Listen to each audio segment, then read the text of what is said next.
Michael Jordan didn't just play basketball, he ruled it. In the playoffs, he scored 50 or more points on 8 separate occasions. To put that into perspective, that's more than Kobe Bryant, Kevin Durant, LeBron James, and even Wilt Chamberlain combined. And if that sounds impossible, here's something even crazier. Jordan actually had more 40-point games than nights where he scored under 20. Imagine being so consistent, so dominant, that your bad games were still better than most players' best nights. But here's the thing, the numbers only scratch the surface. Jordan wasn't just a scorer. He was a defensive nightmare, a clutch killer, and a competitor who could bend the entire league to his will. Yet he wasn't perfect.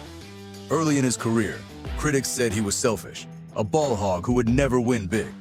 Off the court, rumors about his gambling, his temper, and later his struggles as an owner chipped away at the myth. So how good was Michael Jordan actually? To answer that, we can't just look at the highlight reels or the trophy case. We have to go back to the beginning, when he wasn't his airness at all, but just a skinny teenager fighting for a spot on his high school team. Before he became the face of basketball, Michael Jordan was just another kid in Wilmington, North Carolina. And believe it or not, he wasn't even good enough to make the varsity team as a sophomore. At barely 5'10" and still growing into his body, Jordan's coach kept him on junior varsity. For a teenager with big dreams, it was humiliating, and Michael admitted he cried when he saw the list. But that rejection planted a seed. Instead of sulking, Jordan used the snub as fuel. He practiced every single day, often sneaking into the gym before school and staying long after practice. In interviews years later, Jordan said he still thought about being cut every time he laced up his sneakers. It became the chip on his shoulder that never went away. At home, the competition was just as fierce. Michael's older brother Larry, only 5 feet 8 inches, was a ferocious athlete who could dunk despite his height. Their one-on-one games in the backyard were legendary, and more often than not, Larry came out on top. Michael later admitted those battles shaped his toughness more than anything else. If he couldn't beat Larry, how was he supposed to beat the best in the world? Then came the growth spurt that changed everything. Between his sophomore and junior years, Jordan shot up to 6 feet 3, and by senior year he reached his full height of 6 feet 6. Suddenly, the same kid who had been overlooked was now unstoppable. In his final season at Laney High, Jordan averaged 27 points, 12 rebounds, and 6 assists per game. Scouts started to take notice. What had once looked like a dead end became the foundation of his legend. Being cut from varsity didn't derail Michael Jordan. It lit the fire that would carry him for the rest of his career. And that fire followed him to college, where one single shot would change his life forever. When Michael Jordan arrived at the University of North Carolina in 1981, he wasn't the superstar we now imagine. He was talented, no doubt, but on a roster stacked with future NBA players like James Worthy and Sam Perkins, Jordan was just another freshman trying to find his role. As a rookie in college basketball terms, he averaged only 13 points, 4 rebounds, and 2 assists. Respectable, but nothing that screamed future GOAT. At the time, he was known more for his raw athleticism than polished fundamentals. His dribbling was shaky, his jumper was streaky, and his confidence wasn't fully there yet. Everything changed in 1982.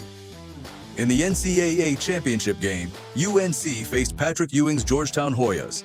With less than 20 seconds left and the game on the line, Coach Dean Smith called a play that put the ball in the hands of his freshman guard.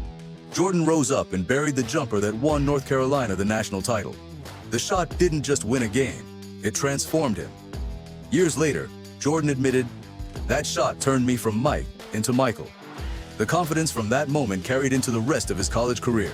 Over the next 2 seasons, Jordan developed into a complete player. He became a consensus All-American, improved his ball handling, and refined the mid-range jumper that would later become unstoppable in the NBA. By 1984, he was named the Naismith College Player of the Year. Other college legends like Kareem Abdul-Jabbar, Larry Bird, Magic Johnson, and Bill Walton had far gaudier college resumes.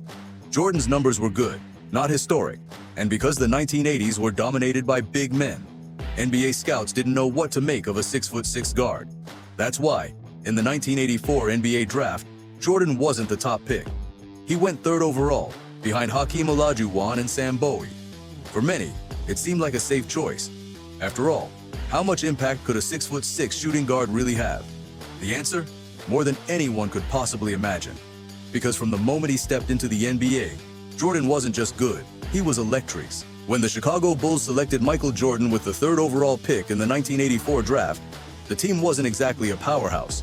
They had struggled for years, and attendance at games was so bad that ticket promotions sometimes included free concessions just to get fans in the door. Nobody knew it yet, but the franchise had just landed the player who would change everything. From the start, Jordan's impact was undeniable. In only his third NBA game, he scored over 30 points. By his ninth game, he dropped 45. The league had never seen a rookie dominate like this. By the end of his first month, it was clear. Jordan wasn't just a good pick at number 3, he should have been the first pick. What set him apart wasn't just the scoring numbers, though those were jaw-dropping. It was how he scored. His first step left defenders stuck in the mud. His hang time defied physics. It seemed like he could hover in the air while everyone else came back down to earth. When he drove to the rim, it was like watching a jet take off, slicing through defenses and finishing with dunks that brought crowds to their feet. His rookie season averages of 28.2 points, 6.5 rebounds, and 5.9 assists weren't just great, they were historic. By 1985, Jordan was voted an all-star starter. His popularity skyrocketed, and his highlight dunks made him the face of the NBA almost overnight. But just as quickly, he faced his first major obstacle. In his second season, he broke his foot, missing 64 games.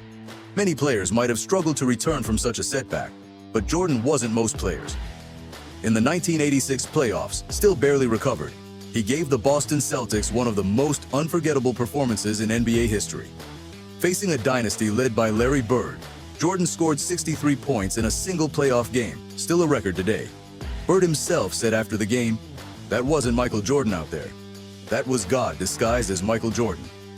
The Bulls lost the series, but Jordan's legend was born. The world realized this wasn't just another young star. This was someone who could change the balance of the entire league. But as the 1980s rolled on, the question shifted. Could Jordan's breathtaking scoring actually lead to winning? Or was he destined to be a solo act in a team sport? By the late 1980s, Michael Jordan wasn't just a rising star. He was already the most unstoppable scorer in the NBA. In 1987, he led the league with an astonishing 37.1 points per game, the highest average anyone has managed outside of Wilt Chamberlain's 1960s numbers. The following seasons, he kept winning scoring titles while adding more to his game. By 1988, he wasn't just filling up the box score on offense, he was dominating defensively too. That year, Jordan averaged 35 points on over 53% shooting, while also leading the league in steals with 3.2 per game and adding 1.6 blocks. He became the first player in history to win both MVP and Defensive Player of the Year in the same season, a feat only a handful of legends have ever matched.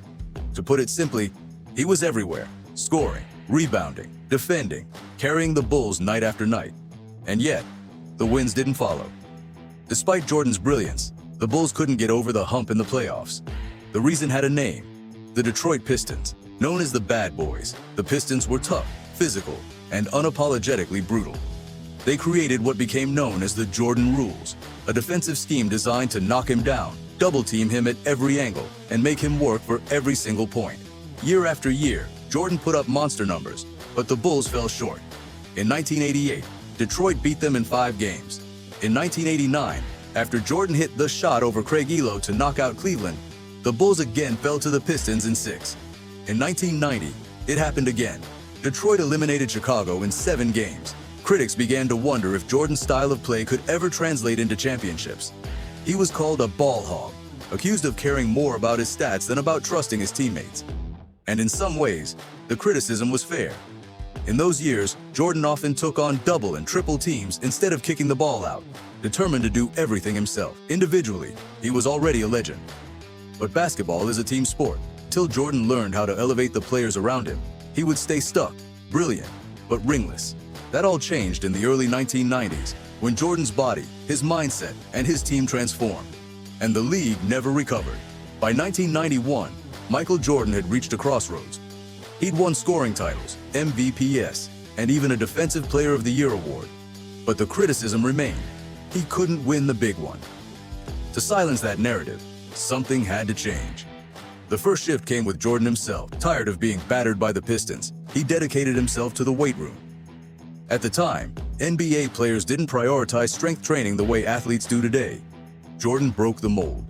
He added muscle without losing his speed or hang time, and suddenly, the physical punishment that once wore him down had little effect. The second change came from the sideline. Phil Jackson took over as head coach, bringing with him Tex Winter's triangle offense.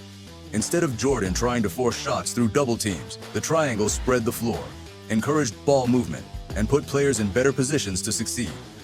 With Scottie Pippen emerging as an all-star and Horace Grant providing toughness inside, the Bulls were no longer just Michael and the rest. They were a team. And then came the breakthrough. In the 1991 Eastern Conference Finals, Chicago finally conquered Detroit. This time, it wasn't even close. The Bulls swept the Pistons in 4 games, and the once mighty Bad Boys walked off the court without shaking hands, a final act of bitterness as Jordan and the Bulls took the throne. In the finals, Jordan faced Magic Johnson and the Lakers. Game 2 produced one of the most iconic plays in NBA history. Jordan driving to the basket, switching hands mid-air, and flipping in an acrobatic layup that left defenders and fans speechless.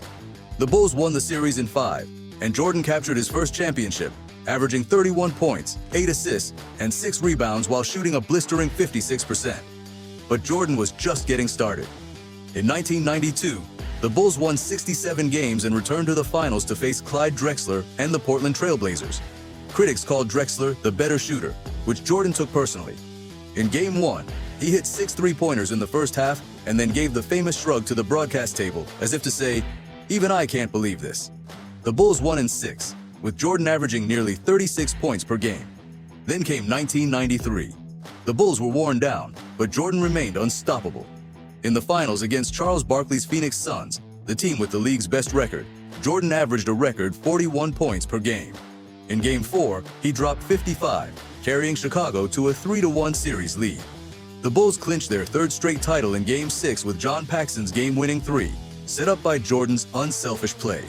In 3 years, Michael Jordan went from the guy who couldn't win to the undisputed best player in the world, with 3 championships, 3 finals MVPs, and a growing reputation as the most complete player the game had ever seen. But just when it looked like nothing could stop him, life off the court changed everything. By the summer of 1993, Michael Jordan was at the absolute height of his powers. 3 straight championships, 3 finals MVPs, 7 consecutive scoring titles. It looked like the Bulls dynasty was just getting started. But behind the trophies and celebrations, Jordan was exhausted. Years of non-stop media attention, playoff pressure, and personal battles had taken their toll. Then came the tragedy that changed everything. In July of 1993, Jordan's father, James Jordan, was murdered. Michael and his father had been inseparable. James was often seen at games, smiling proudly from the stands. He was the man Michael called his best friend, the one who had guided him through every stage of his career. Losing him was devastating. Just 3 months later, Jordan shocked the world by announcing his retirement from basketball. He was only 30 years old, still in his prime, but he walked away, saying he no longer had the desire to play. Fans were stunned, the media scrambled for answers, and conspiracy theories swirled. Was it grief, burnout, or something deeper? What came next surprised everyone even more. Instead of stepping away from sports altogether, Jordan decided to pursue baseball, a dream he had shared with his father. He signed a minor league contract with the Chicago White Sox organization and played for the Birmingham Barons. On the field, he wasn't Michael Jordan, the basketball god. He was just another player trying to grind his way through bus rides, long practices, and a steep learning curve. His stats were modest, but his commitment was real. To outsiders, it looked like a strange detour. But for Jordan, baseball was both a tribute to his father and a much-needed break from the relentless pressure of the NBA spotlight. Still, basketball wasn't done with him. And soon, the game would pull him back in dramatic fashion. In March of 1995, after nearly 2 years away from basketball, Michael Jordan sent out what might be the most famous press release in sports history. Just 2 words: "I'm back." The NBA world erupted. Jordan returned to the Chicago Bulls late in the season, still wearing the number 45 jersey he had used in baseball. Fans packed arenas just to see him warm up. And while he wasn't quite the same player right away, flashes of his brilliance were still there. 5 games into his comeback, he reminded everyone exactly who he was. Against the New York Knicks in Madison Square Garden, Jordan scored 55 points in what became known as the double nickel game. It was a statement. Even after time away, his talent was still unmatched. But the road back to dominance wasn't instant. Jordan's rhythm was off, his legs weren't fully conditioned for basketball, and the Bulls roster wasn't as deep as it once was. In the 1995 playoffs, Chicago ran into a young, hungry Orlando Magic team led by Shaquille O'Neal and Penny Hardaway, and former Bull Horace Grant. Jordan still averaged over 30 points in the series, but the Magic were simply too strong. They outmuscled Chicago inside, exposed the Bulls' lack of size, and eliminated them in 6 games. For the first time, people openly wondered if Jordan's best days were behind him. Maybe the time away had dulled his edge, but if history had taught us anything, it was this: Michael Jordan never stayed down for long. The loss to Orlando didn't mark the end of his story. It was the spark that fueled one of the greatest comebacks in sports history. And the very next season, Jordan and the Bulls would rise higher than ever before. After falling to the Orlando Magic in 1995, Michael Jordan returned that offseason with a vengeance.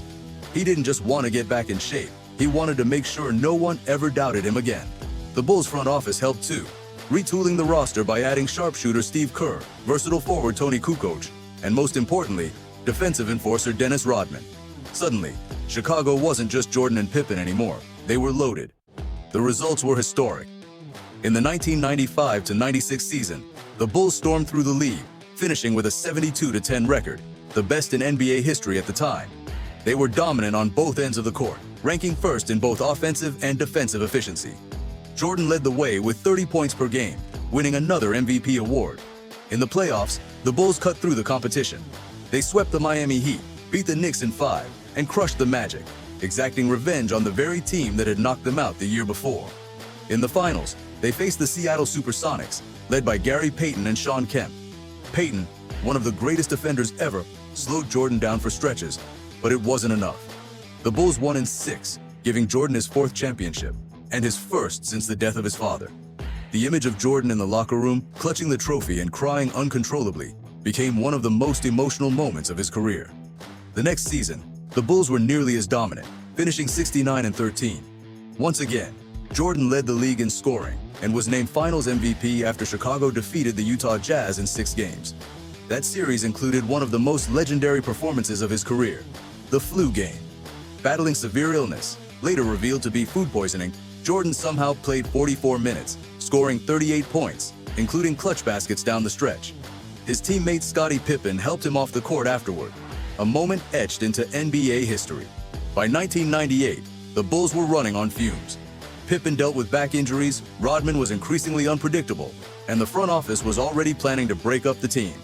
Still, Jordan carried them. The Bulls finished 62-20, with Jordan winning his 5th MVP award at age 35. In the finals, they faced the Jazz once again. The series was a grind, with low scores and physical play. In Game 6, with Chicago up 3-2, the Jazz had a late lead. Then Jordan took over. First, he drove past Brian Russell for a layup. Then he stripped Karl Malone in the post, refusing to let the MVP of the league decide the game. With the clock winding down, Jordan calmly dribbled to his right, crossed over Russell, and hit the most famous shot in NBA history, the jumper that sealed his 6th championship. 6 titles, 6 finals, Mavi PS, no losses in the finals. Jordan walked away from the game, again, having cemented his legacy as the ultimate closer. It wasn't just that he won, it was how he won, with perfect timing, legendary moments, and an intensity no one could match. But even the greatest have flaws, and Jordan's legacy isn't without controversy. Michael Jordan's career is remembered as nearly flawless. 6 championships, 6 finals MVPs, and a reputation as the fiercest competitor in sports. But even Jordan's story has cracks, and those cracks reveal the other side of greatness. Early in his career, he was often criticized as a ball hog. His instinct was always to score first, even if it meant forcing shots against double or triple teams. While that approach created legendary stat lines, it also meant the Bulls' offense was predictable and easier to shut down. It wasn't until he trusted the triangle offense and his teammates that the championships started coming. Jordan's relationship with teammates was another point of tension. Stories of his ruthless trash talk, confrontational practices, and even physical altercations, like punching Steve Kerr during a scrimmage, have become part of his myth. Some players admired his intensity. Others quietly admitted they feared him more than they respected him. Off the court, his gambling habits raised eyebrows. From late-night poker games to high-stakes golf matches, rumors swirled that his competitive nature sometimes went too far. While the league never proved any wrongdoing, the speculation added to his complicated image. And after his playing days, his track record as an executive and owner with the Charlotte Hornets left much to be desired. The same instincts that made him unstoppable on the court didn't translate to building a winning franchise. None of these flaws erase his greatness, but they do make his story more human. Jordan wasn't perfect. He was relentless. And that's why, when we compare him to other legends, the debate gets so interesting. Every era of basketball has its icons, and every icon brings a case for being the greatest of all time. But when the conversation circles back to Michael Jordan, the arguments take on a different weight. Start with Wilt Chamberlain. His numbers still look like typos: a 100-point game, a season averaging 50 points, and career stats that seem impossible. But for all the records, Wilt only won 2 championships. Time and time again, he fell to Bill Russell's Celtics. Dominant as he was individually, he never turned that dominance into sustained team success the way Jordan did. Then there's Kareem Abdul-Jabbar. 6 MVPs, 6 titles, and the league's all-time scoring leader until LeBron passed him. Kareem's career stretched across 2 decades, and his skyhook was the most unstoppable move the game has ever seen.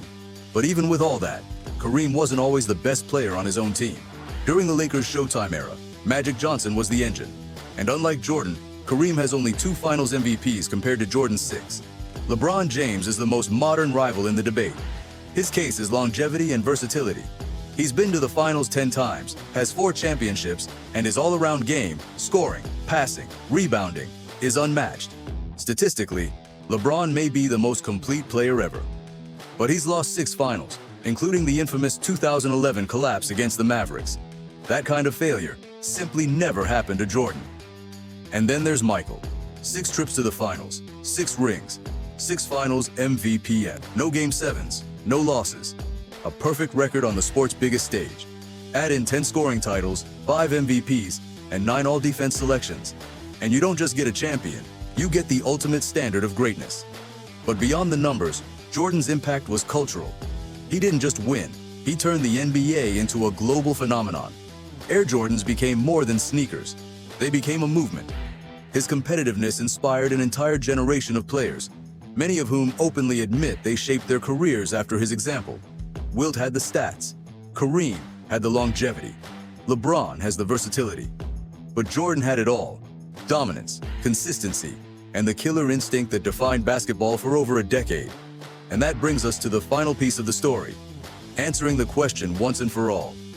Just how good was Michael Jordan, really? So, how good was Michael Jordan actually?